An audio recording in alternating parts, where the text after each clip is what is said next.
নমস্কার। আজ সুরের আরাধনায় একটু অন্য স্বাদে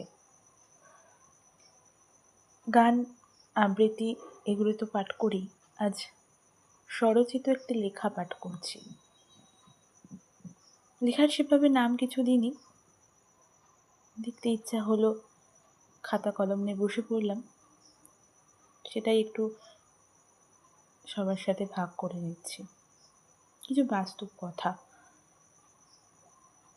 শখের বলো কিংবা অত্যন্ত কাছের বলো, কোনো মানুষই কারো আপন নয়।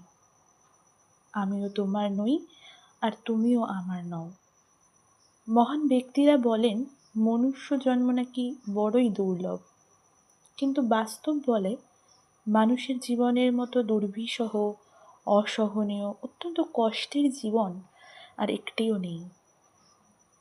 বিশেষ করে যার যুগের এই শেষ যুগে অর্থাৎ কলিযুগে মানুষ নিজের পূর্বজন্মে করা কৃতকর্মের ফল হাতে নাতে পাচ্ছে।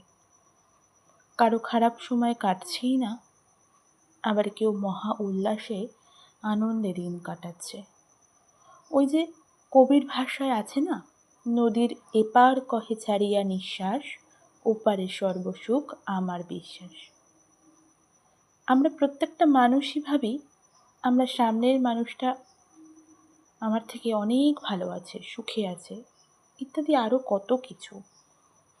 কিন্তু কখনোই একে অপরের জায়গায় নিজেকে বসিয়ে দেখি না যে কে কী পরিস্থিতিতে আছি।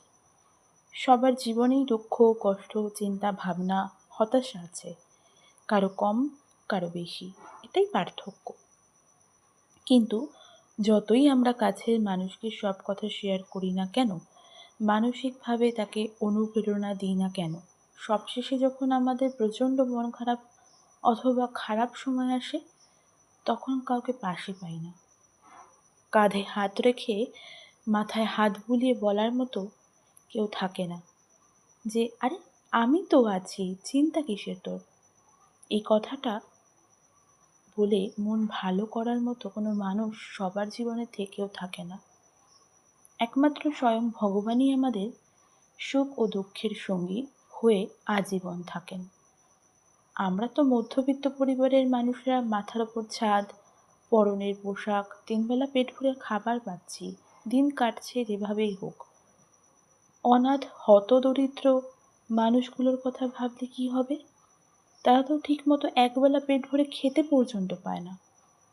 মাথার ছাদ, পোশাক তো দূরের কথা, আর আমরা একটু মন খারাপ হলে, শরীর খারাপ হলে নাকি ডিপ্রেশনে চলে যাই। হায় রে নিয়তি, কাউকে দিয়েছ সোনার থালা, আবার কাউকে ছেঁড়া কাঁথা পর্যন্ত দাওনি। হে ভগবান, সৃষ্টি যখন করেছ সবাইকে ভালো রেখো, সুস্থ রেখো, রক্ষা করো।